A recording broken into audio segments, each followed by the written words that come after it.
செல்ல குழந்தையே, இன்று இந்த வராகி என்னை அவசரப்பட்டு உன் அம்மாவை நீ தள்ளிவிடாதே என்றால், என் பிள்ளையே, நாளைய விடியலில் உன்னுடைய வாழ்க்கையில் ஒரு புதிய உறவு ஒன்று உன்னை தேடி வந்து கொண்டிருக்கின்றது. நான் சொல்கின்ற விஷயத்தை கேட்டு அவர் யார் என்று தெரிந்து கொள்ள வேண்டும். இல்லை என்றால் அவர்கள் யாரோ என்று நினைத்து நீ விட்டு விடுவாயானால் அப்படி ஒரு சூழ்நிலையை நீ உருவாக்கி விடக்கூடாது என்பதற்காகத்தான் இந்த வாழ்க்கையில் உன்னை தேடி வரப்போவது யார் என்று உனக்கு முன்கூட்டியே அம்மா நான் சொல்ல வந்திருக்கின்றேன். என் பிள்ளையே, எப்பொழுதுமே புதிய உறவு வேண்டாம், இருக்கின்ற உறவு நன்றாக இருந்தாலே போதும் என்று நினைப்பாய். அது ஒரு வகையில் சரியானதுதான். அதனால்தான் இதில் உண்மை தெரியாமல் உயிரோடு இருந்து கொண்டு உனக்கு இத்தனை நாளும் கஷ்டத்தை கொடுத்தவர்களை திருத்தி மீண்டும் உனக்கு அவர்கள் நல்லது செய்வார்கள் என்று எதிர்பார்ப்பது உண்மையில் எதிர்பார்ப்புக்குரியது கிடையாது. இதைவிட நல்லது என்ன தெரியுமா? புதிதாக வருகின்ற ஒரு உறவிடத்தில் எந்த ஒரு எதிர்பார்ப்புகளும் இல்லை என்று வாழ்ந்துவிட்டு போவதுதான் உனக்கு நல்லது. வாழ்க்கையில் கிடைத்த பாடத்தை புதிதாக கற்பிக்க வேண்டும் என்று நினைக்காதே, அல்லது நீ கற்க வேண்டும் என்று எண்ணாதே. எதுவாக இருந்தாலும் அது முடிந்ததாகவே இருக்கட்டும். உன் வாழ்க்கையில் உனக்கு ஏற்பட்ட அத்தனை மன கஷ்டங்களுக்கும் காரணம் இந்த விஷயங்கள் எல்லாம் உன்னை விட்டு நீங்கி இனி உன்னுடைய வாழ்க்கையில் உனக்கான பல நல்ல விஷயங்கள் எல்லாம் தொடர்ந்து நடக்கப் போகின்றது. எதையெல்லாம் என்று என் பிள்ளை இந்த வாழ்க்கையை நீ இழந்து விட்டதாக எண்ணி வேதனைப்பட்டு கொண்டிருக்கின்றாயோ, இனிமேல் அப்படியல்ல. நீ இழந்தது எல்லாம் உன்னுடைய நல்லதுக்குத்தான். நிச்சயமாக உன்னை விட்டு சென்று விடுவார்கள். எல்லாம் உனக்கு செய்திருக்கிறார்கள் என்று நீ நினைக்கக்கூடிய அளவிற்கு உன் நன்மைகள் எல்லாம் நடக்கப் போகின்றது. என் பிள்ளைகள், இவர்கள் எல்லாம் தொடர்ந்து இருந்தால் உன் வாழ்க்கையில் எத்தனை பிரச்சனைகள் வந்திருக்கும், எத்தனை கஷ்டங்கள் வந்திருக்கும் என்பதை நீ தெரிந்து கொள்ள வேண்டிய நேரம் வந்துவிட்டது. இனி ஒரு நாளும் இந்த வாழ்க்கையில் இவர்கள் உனக்கு எந்த ஒரு பலனும் இல்லை என்பது உனக்கு தெரிய வந்திருக்கும் போது நல்லது நடந்தால் மட்டும்தானே புரியும். இவர்கள் இல்லாமல் போனது எந்த அளவிற்கு உயர்த்தியாக இருக்கிறது என்று இவர்கள் இருந்தால் என்றோ நாம் மிகவும் அதிகமான கஷ்டங்களை அனுபவித்திருக்கிறோம் என்று உன் வாழ்க்கையில் உனக்கு நல்லபடியாக மாறும். என் பிள்ளையே, உன் மனது உன்னிடத்தில் ஒரு நாளும் இருக்கும். ஆனாலும் அதை ஏற்றுக்கொள்ளாமல் அது இது எப்படி என்று, வாழ்க்கை எப்படி இருக்கும், நாம் எப்படியெல்லாம் தவிர்த்து விடுகிறோம் என்று நீயே எண்ணி கொண்டிருப்பாய். என் பிள்ளையே, உன்னுடைய அன்பிற்கு ஒருவர் தகுதியில்லாமல் தேவையில்லாமல் அந்த அன்பை நீ வீணாக்காதே. உண்மையில் இந்த அன்பை யாருக்காக இருக்கின்றதோ அவர்களுக்கு அந்த அன்பை நீ முழுமையாக கொடுத்து விட்டால் போதும். நிச்சயமாக இந்த வாழ்க்கையில் உனக்கான அத்தனை சந்தோஷங்களும் உன்னை தேடி பின்தொடர்ந்து வந்து கொண்டே இருக்கும் என்பதை நீ புரிந்து கொள்ள வேண்டும். என் பிள்ளைக்கு சந்தோஷமான மனநிலை எப்போது வரும் தெரியுமா என்று தன்னைத்தானே என் பிள்ளை ஒதுக்கியவர்கள் முன்னிலையில் தான் வாழ்ந்து காட்டுகின்றோமா? அப்போதுதான் சந்தோஷம் வருமானால் நீ செய்ய வேண்டியது என்ன தெரியுமா? உன்னை அவமானப்படுத்தியவர்கள் முன்னிலையில் வாழ்ந்து காட்ட வேண்டும் என்று நீ நினைப்பதுதான். நீ என்னெல்லாம் செய்ய வேண்டும் என்று நினைக்கின்றாயோ அதையெல்லாம் திறமையாக செய்து கொண்டே இரு.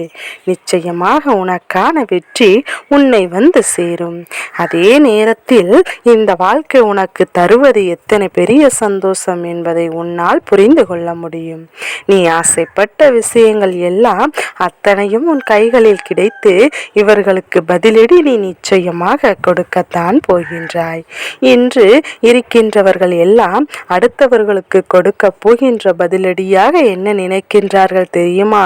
அவர்களை பழிவாங்க வேண்டும், அவர்களுக்கு ஏதாவது கஷ்டங்களை கொடுக்க வேண்டும் என்று நினைக்கின்றார்கள். ஆனால் உண்மை அது கிடையாது. பழி வாங்குவது நீ வாழ்ந்து காட்டி பழி வாங்குவது இல்லை. அவர்கள் நடந்து கொள்வதற்கும் நீ நடந்து கொள்வதற்கும் வித்தியாசம் இருக்கின்றது. அவர்கள் என்னை தானே நீ நிறைவேற்றியாக வேண்டும் என்று உன்னை அவர்கள் கெட்டவராக அல்லவா கொண்டிருக்கின்றார்கள். இந்த நிலை சந்தோஷங்களையும் உன் வாழ்க்கையில் நடக்கின்ற ஒவ்வொரு சந்தோஷங்களையும் அனுபவிக்க தயாராகிவிட வேண்டும் என்று என்ன நடந்தாலும் பரவாயில்லை, நாம் ஆசைப்பட்டது போல நம் வாழ்க்கையை மாற்றிவிட வேண்டும் என்று ஒருவர் உன்னை விட்டு சென்றதாக அவர்களே நினைத்து நினைத்து நீ கதறி அழுது கொண்டிருக்கின்றாய். ஆனால் அவர்கள் அங்கே வேறு ஒருவரை நாடி சென்று விட்டார்கள். என் குழந்தையே, எதுவாக இருந்தாலும் ஒரு அளவிற்கு மேல் அதை மீண்டும் உன் பக்கம் இருக்க கட்டி இழுக்க நினைக்காதே.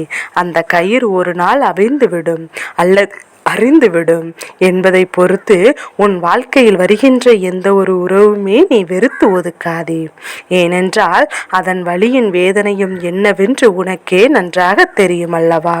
ஒருவரை நம்மை ஒதுக்குவது போது நம் மனம் எத்தனை ரணமாகவெல்லாம் உன் மனதை இல்லையா என்று நம்மிடத்தில் என்ன குறை இருக்கிறது என்று நீ எண்ணுகின்றாய் அல்லவா?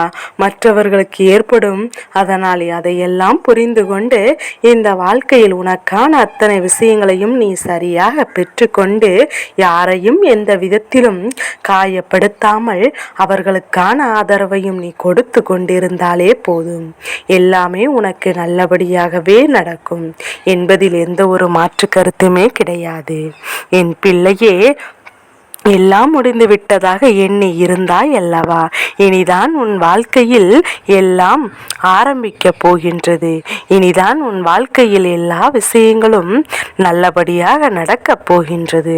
உன் வாழ்க்கையில் வரக்கூடிய புதிய உறவு யாரென்று இருக்க முடியும் என்று என் பிள்ளை, நீ எந்த ஒரு உறவு உன்னோடு இருந்தால் உனக்கு கஷ்டங்கள் தீரும் என்று நினைத்தாயோ அப்படி உறவுதான் உன் வாழ்க்கையில் வரப்போகின்றது. இந்த உறவிற்கான அடையாளத்தை உனக்கு நான் சொல்ல வேண்டும் என்றால் இனி கவனித்துக்கொள். என் பிள்ளையே, உன்னோடு ஒருவர் பேச வருகிறார் என்றால் அவருடைய எண்ணங்கள் எல்லாம் உன் மீது தெளிவாக இருக்கிறது என்றால் அவருடைய எண்ணங்கள் எல்லாம் அது மட்டுமல்லாமல் நீ நினைக்கின்ற விஷயங்களையும் அவர்கள் உணர்ந்து கொள்கிறார்கள். ஏனென்றால் நீ என்ன சொல்ல வருகிறாய் என்பதையும் நிதானமாக கேட்கின்றார்கள். ஏனென்றால் நீ கண்ணீர் சிந்தும் போதும் அவர்கள் கண்ணீரை சற்றென்று துடைக்கின்றார்கள்.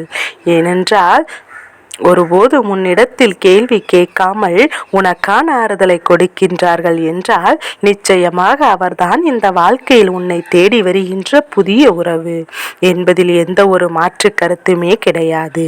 இது போன்ற உறவு யாருக்கும் அவ்வளவு எளிதில் கிடைத்து விடாது. அதற்கு வாய்ப்பு குறைவுதான். ஆனால் என் பிள்ளையே, உனக்கு கிடைத்திருக்கிறது. உனக்கு கிடைக்கப் போகின்ற இந்த வாழ்க்கையை நினைத்து நீ மனமகிழ்ச்சி அடையத்தான் போகின்றாய். தேடி வருகின்ற உறவு என்றால் அது வாழ்க்கை துணையாகத்தான் இருக்க வேண்டும் என்று அவசியம் கிடையாது. நல்ல நட்பாகவோ, நல்ல அண்ணன் தங்கை உறவாகவோ, அல்லது நல்லதொரு வாழ்க்கை துணையாகவோ யார் வேண்டுமானாலும் இருக்கலாம். எந்த உறவு நல்லதொரு உறவு துணையாகவும் இருக்கலாம். அந்த உறவினுடைய வார்த்தைகள் உன் மனதை காயப்படுத்தியாக இருக்கலாம். உன்னுடைய கஷ்டங்களுக்கு எல்லாம் ஆறுதலை கொடுக்கின்றதாகவும் இருக்கலாம். இவர்களை ஒரு நாளும் இந்த வாழ்க்கை நீ விட்டு விடாதே. இவர்களின் அன்பு உனக்கு மிகவும் முக்கியமானது. ஆனால் இப்பொழுதும் நீ புரிந்து கொள்ள வேண்டிய விஷயம் இருக்கின்றது. எப்பேற்பட்ட உறவை இந்த வாழ்க்கையில் உன்னோடு வைத்திருந்தாலும் எந்த ஒரு சூழ்நிலையில் அவர்கள் உன்னை ஏதேனும் மனக்காயம்படும்படி பேசிவிட்டார்கள் என்றால் அதை நீ பெரிதாக எடுத்துக்கொள்ளக்கூடாது. எல்லாமே இந்த மனிதர்களினுடைய இயல்புதான் என்பதை புரிந்து கொண்டு எல்லோருக்கும் இது போன்ற விஷயங்கள் இருக்கின்றது என்பதை தெரிந்து கொண்டு இத்தனை காலமும் நீ பட்ட கஷ்டங்கள் எல்லாவற்றையுமே மனதில் நினைவில் வைத்து கொண்டு அதிகப்படியான நம்பிக்கை வைக்காமல், அதிகப்படியான எதிர்ப்புகளை வைக்காமல் அவர்களோடு நீ பழகி வர வேண்டும். அப்படி இருந்தால்தான் எந்த ஒரு விஷயமும் உன்னை காயப்படுத்தாது. இதில் நீ கவனமாக இருந்து இந்த வாழ்க்கையை உனக்காக நீ பெற்றுக்கொள்ள தயாராக இருந்து கொண்டு விட்டால் போதும். இனி வருகின்ற விஷயங்கள் எல்லாமே உன்னை நிச்சயமாக வாழ வைக்கும். இந்த வாழ்க்கை உனக்கு அதிகபட்ச சந்தோஷங்களை நிச்சயமாக கொடுக்கும். இந்த வாழ்க்கை வருகின்ற ஒவ்வொரு உன்னை நிச்சயமாக ஆறுதல் படுத்தும் என்பதை நீ மறந்து விடாதே. இந்த தாயானவள் உனக்கு கொடுத்திருக்கின்ற இந்த வாக்கின் மூலமாக உன் வாழ்க்கையில் யாரேனும் உன்னோடு இருந்து இது போன்று பேசுகிறார்களோ என்று கவனித்துப் பார். என் தங்க பிள்ளையே, இந்த வராகி அம்மாவின் ஆசீர்வாதங்கள் எப்போதும் முழு மனதோடு உண்டு. ஓம் வராகி தாயே போற்றி போற்றி.